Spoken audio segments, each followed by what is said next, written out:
Good morning, students. Hope you all have completed your previous chapter. Today we will read the next chapter of your science book. The name of the chapter is Reproduction in Animals. At the starting of the chapter, there are 4 animals. Can you identify them?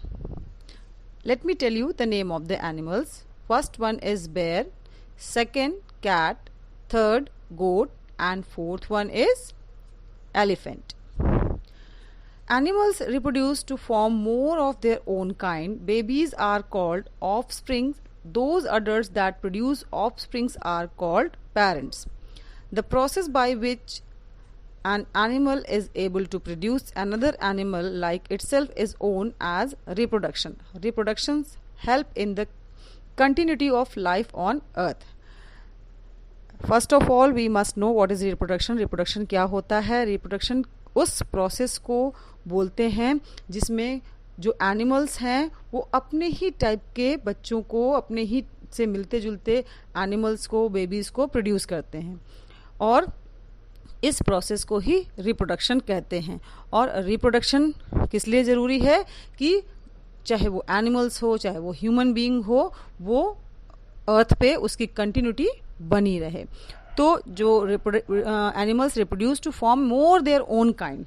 Animals अपने ही तरह के babies को, अपने ही तरह के species को रिप्रोड्यूस करते हैं और जो बेबीज हैं उन्हें ऑफस्प्रिंग भी कहते हैं और जो अडल्ट्स होते हैं जो ऑफस्प्रिंग को प्रोड्यूस करते हैं उन्हें पेरेंट्स बोलते हैं. और इस प्रोसेस को जिसमें जो एनिमल है वो बिल्कुल अपने जैसे एनिमल को रिप्रोड्यूस करता है उसे रिप्रोडक्शन कहते हैं. Animals reproduce in 2 ways. Animals 2 ways में रिप्रोड्यूस करता है.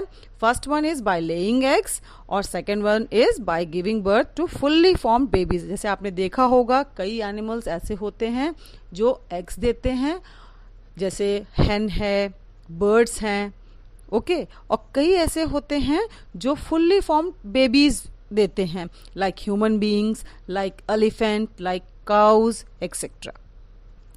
Animals that lays eggs. Let us know about the animals which lays egg. Birds, reptiles, fish and insects usually reproduce by laying eggs. आपने देखा भी होगा और आप जानते हो कि जो बर्ड्स हैं, रेप्टाइल्स हैं, रेप्टाइल्स में कौन कौन आते हैं? Like lizard, snakes, etcetera. तो ये जनरली एग्स देते हैं. They do not give birth to live young ones. ये बेबी को, जो डायरेक्ट फॉर्म बेबी होता है, उसको बर्थ नहीं देते हैं. Their young ones are hatched from eggs. और जो उनके बेबीज हैं वो एग के अंदर से ही निकलते हैं. The food for the baby is contained in the egg itself. अब जो एग के अंदर से बेबी निकलते हैं और जब तक वो हैच होके बाहर नहीं आते हैं तब तक के लिए उनमें जो फूड है वो एग के अंदर ही प्रेजेंट रहता है. Birds. We know that bird make nest. The female bird lays eggs in the nest. An egg of a bird has a hard outer shell. It protects the egg. हम सबको पता है जो birds हैं वो nest में रहते हैं और जो female bird है वो nest में egg lay करती है, egg देती है. egg क्या है? egg का जो outer part होता है वो बहुत hard होता है ताकि वो egg को protect कर सके, उसका जो है उसको save कर सके. Yolk is the yellow part of the egg that is the food for growing embryo. You can see the picture of egg and layers of egg. उसके parts आप देख सकते हो. तो जो inner part है येलो येलो कलर का दिख रहा है that is yolk. वो embryo के लिए food provide करता है. Around the yolk there is the white albumin. और पिक्चर में आप देखोगे तो येलो यानी योक के आसपास एक वाइट पार्ट है, उसको क्या बोलते हैं? That is albumen. उसको एल्ब्यूमेन बोलते हैं. It protects the growing embryo and also stores water for it. ये एम्ब्रियो को प्रोटेक्ट करता है और उसके इसमें वाटर भी होता है एम्ब्रियो के लिए. What is embryo? एम्ब्रियो जो है डेवलपिंग कंडीशंस है दैट द यंग वंस की, जो बेबी उसमें से निकलने वाला है उसका डेवलपिंग कंडीशन होती है. डेवलप होते धीरे धीरे डेवलप होके वो एम्ब्रियो यंग वन बन जाता है. The embryo develops into a living young one which look like its parents, और जो एम्ब्रियो है वो डेवलप होके एक लिविंग यंग वन बन जाता है, एक लिविंग बर्ड बन जाता है जो बिल्कुल अपने पेरेंट्स जैसा दिखता है. The male and female bird sit on the eggs for a few weeks to keep them warm as incubation. अब जो आपने कई बार देखा होगा, हैन का देखा होगा, अगर बर्ड्स का नहीं हैन का देखा होगा, अगर और या कभी कभार आप लोग डिस्कवरी चैनल्स वगैरह देखते हैं, उसमें भी दिखाते हैं जो मेल और फीमेल बर्ड्स हैं वो एग के ऊपर कई हफ्तों तक बैठे रहते हैं, कुछ हफ्तों तक बैठते हैं ताकि वो वार्म हो, और इसको इंक्यूबेशन कहते हैं. द यंग बर्ड्स में develop and grow inside the eggs, और जो यंग बर्ड्स हैं वो कहाँ डेवलप हो रहे हैं, एग के अंदर. After a few day the baby bird break open the egg shell and the young ones come out. कुछ हफ्तों तक जब उनके पेरेंट्स हैं मेल फीमेल बर्ड उन एग पे बैठते हैं, तो कुछ दिनों बाद एग क्रैक करके उसमें से यंग यानी बेबी बर्ड निकल आता है. दिस इज कॉल्ड हैचिंग, और इस प्रोसेस को क्या बोलते हैं, that is called hatching. The baby bird is called चिक, और बेबी बर्ड को क्या बोलते हैं, चिक. The male and female birds feed and protect the young ones until they can look after themselves. और जो मेल और फीमेल बर्ड हैं जो वो उनको तब तक की फीड करते हैं, तब तक उनकी प्रोटेक्शन करते हैं जब तक जो यंग वंस हैं वो अडल्ट नहीं हो जाते या जब तक अपनी देखभाल खुद नहीं कर पाते. The development of animals from the embryo to the adult is called its life cycle. तो जो एम्ब्रियो से एडल्ट तक बनने का जो प्रोसेस होता है, डेवलपमेंट का होता है, उसको लाइफ साइकिल बोलते हैं. Now about frogs. Frogs need a water body in their surroundings to be able to reproduce. In our last chapter we have read that frogs are amphibians. They can live on land or and water both. हम सबको पता है कि frog जो है amphibians में आता है, वो एक ऐसा एनिमल है जो लैंड पे भी रह सकता है और वाटर में भी रह सकता है. बट जो फ्रॉग्स हैं वो अपने बेबी को, अपने एग्स को केवल बर्थ कहाँ दे सकते हैं, only in water. Eggs are laid in a cluster called spawn. जो फ्रॉग्स हैं वो बहुत ग्रुप में एग्स को देते हैं और वो जो ग्रुप को स्पॉन बोलते हैं. Embryo develops into a tiny young called a tadpole. Here is a picture. आप पिक्चर में देख सकते हो the life cycle of a frog. तो एग्स हैं, एग्स के बाद एम्ब्रियो को दिखाया गया है, और जो embryo develops into a tiny young called a tadpole. और एग्स के बाद एम्ब्रियो, एम्ब्रियो के बाद टेडपोल होते हैं. Gradually the tadpole loses its tail and with certain other changes get the shape of a frog. It start looking like a frog. और अगर आप देखोगे तो जो टेडपोल्स हैं उनकी टेल दिखती है और धीरे धीरे जो है वो चेंजेस के बाद वो टेल डिसअपियर हो जाती है, गायब हो जाती है, और फिर ये फ्रॉग जैसा लगने लग जाता है. तो इस पूरे सर्कल को क्या बोलते हैं, life cycle of a frog. पहले eggs, then embryos, then tadpoles, then young ones, then adult ones. Now fish. We all know that fish is aquatic animal. Fish पानी में रहती है. Fish lay thousands of egg in water. Fish thousands number में eggs को देती है water में. Baby fish hatch out of these eggs. और इनके एग से बेबी फिश निकलती है. But only a few fish grow into adults as most of them are eaten by other big fish. लेकिन जो थाउजेंड्स ऑफ फिश हैं, baby fish हैं, वो अडल्ट नहीं हो पाती. क्यों? क्योंकि उनको जो बिग फिश हैं वो खा जाती हैं. Insects. Now about insects. Some insects like butterfly, grasshopper and cockroach develop from eggs. कुछ insects ऐसे होते हैं जो egg से develop होते हैं, like butterfly, grasshopper and cockroach. The young one of a butterfly that hatches out of the egg is called caterpillar. You can see the life cycle of butterfly. If you see properly, you will come to know कि जो adult butterfly है और उसका जो young one है वो बिल्कुल भी आपस में मिलते नहीं हैं. तो जो एग में से बटरफ्लाई हैच का यंग वन हैच होता है वो कैसा दिखता है, वो बिल्कुल वॉर्म के जैसा दिखता है, जिसको कैटरपिलर, लार्वा या मगोट बोलते हैं. The larva looks like a worm. It does not have legs और विंग्स. और जो उसका लार्वा होता है वो बिल्कुल वॉर्म जैसा लगता है, कीड़े जैसा लगता है, और जिसके लेग्स और विंग्स नहीं होते हैं. It builds a cocoon around itself to form a pupa. और ये अपने आसपास एक कोकून बना लेता है, कवरिंग बना लेता है, और इस स्टेज को प्यूपा बोलते हैं. अ few weeks later the cocoon opens and an adult butterfly comes out.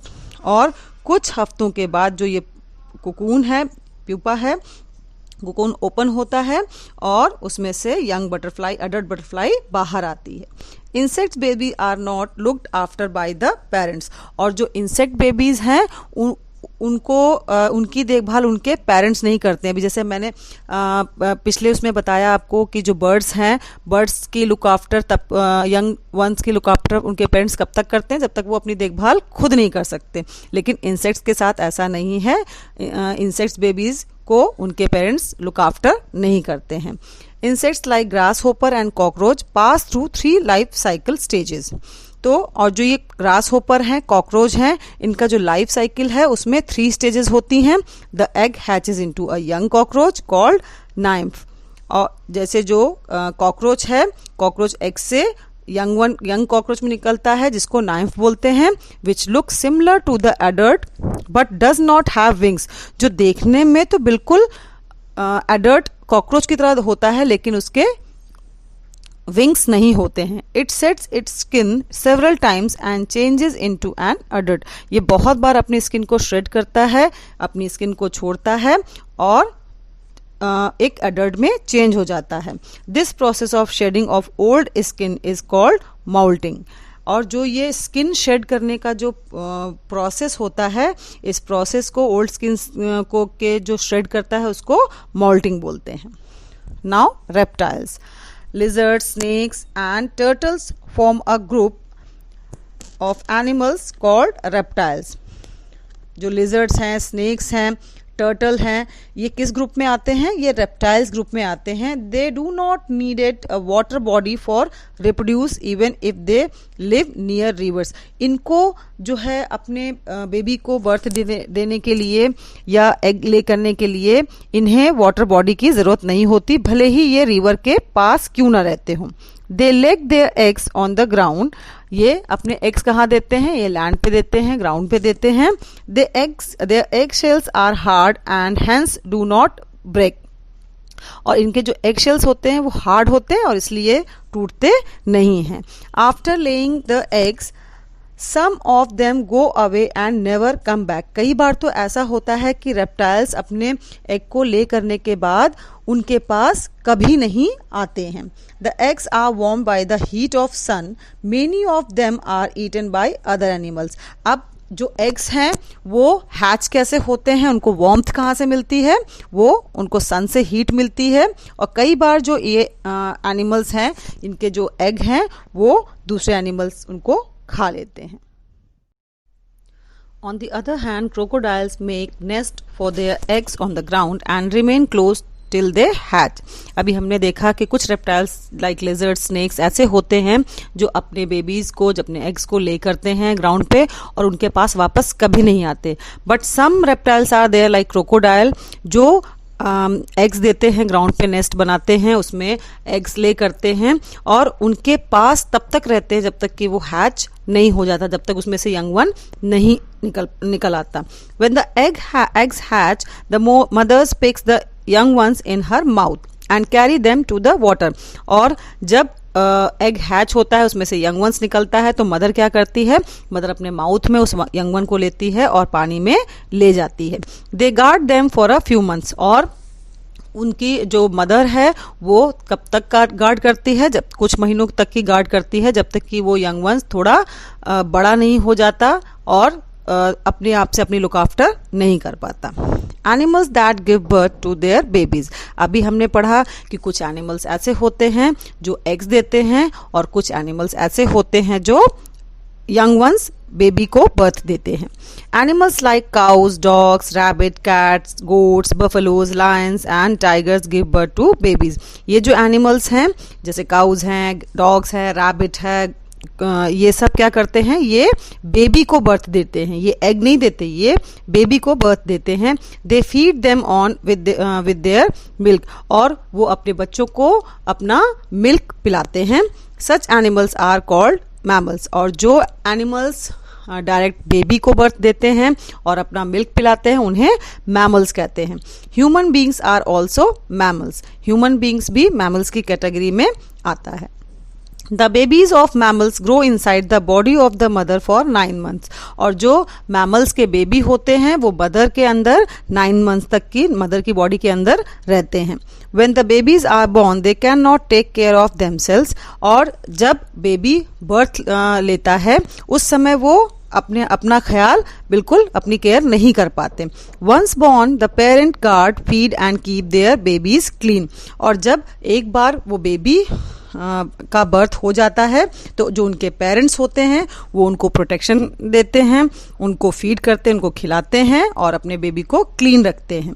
Whales and dolphins are aquatic mammals that look like fish, whales और डॉल्फिन जो देखने में फिश जैसी होती हैं लेकिन ये मैमल्स की कैटेगरी में, एक्वेटिक मैमल्स की कैटेगरी में आती हैं, और they give birth to young ones like themselves, और वो अपने जैसे दिखने वाले यंग वंस को बर्थ देते हैं। तो यू कैन इमेजिन कि जो एग्स देते हैं एनिमल्स, तो जब एग देते हैं और उसका जो लाइफ साइकिल जब पूरा हो जाता है तब जो यंग वंस है जब तक एडल्ट नहीं हो जाता तब तक अपने पेरेंट्स की तरह आप उसका जो पिक्चर है वो नहीं होती।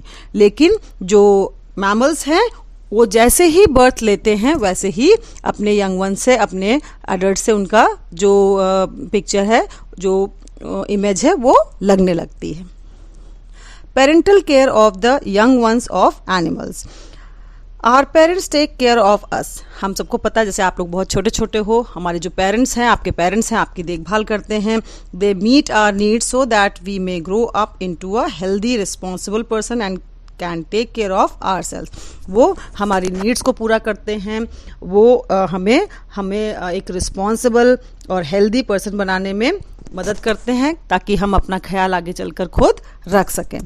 We also see this type of care being given by most mammals and birds. इस टाइप की जो पेरेंटिंग है, इस टाइप की जो केयर है वो हम कई मैमल्स और कई क्या कहते हैं बर्ड्स पे भी देखते हैं। जैसे आपने डॉग को देखा होगा, कैट को देखा होगा कि जब उनके बेबी का बर्थ होता है तो वो उनके आसपास उनका प्रोटेक्शन भी करते हैं, उनके लिए खाना भी लाते हैं और उनका ख्याल भी रखते हैं, कब तक, जब तक कि वो बड़े ना हो जाएं। We have seen how dogs look after their puppies और how cats look after their kittens. हमने देखा है कि जैसे डॉग्स हैं, कैट्स हैं, वो अपने यंग वंस का, अपने बेबीज का कैसे ख्याल रखते हैं। They care for young ones, feed them with milk and protect them till they can look after themselves. वो उनको खिलाते हैं, उनको दूध पिलाते हैं और उनकी प्रोटेक्शन का ख्याल अभी रखते हैं, कब तक कि, जब तक कि वो अपना ख्याल खुद ना रखने लगे। All mammals take care of their young ones, और जितने भी मैमल्स हैं वो अपने बच्चों का, अपने यंग वंस का ख्याल रखते हैं। Similarly mail and female birds look after their young once, feed them and keep them warm bye covering them with their wings. You can see in the picture कैसे जो है एक मदर बर्ड अपने baby bird को खिला रही है। तो जैसे मैमल्स करते हैं वैसे ही जो बर्ड्स हैं वो क्या करते हैं, अपने बच्चों की लुक आफ्टर करते हैं, उनको खाना खिलाते हैं और उनको ठंड से बचाने के लिए विंग से कवर करके रख सकते हैं। Now your chapter is over. Do the exercise in book.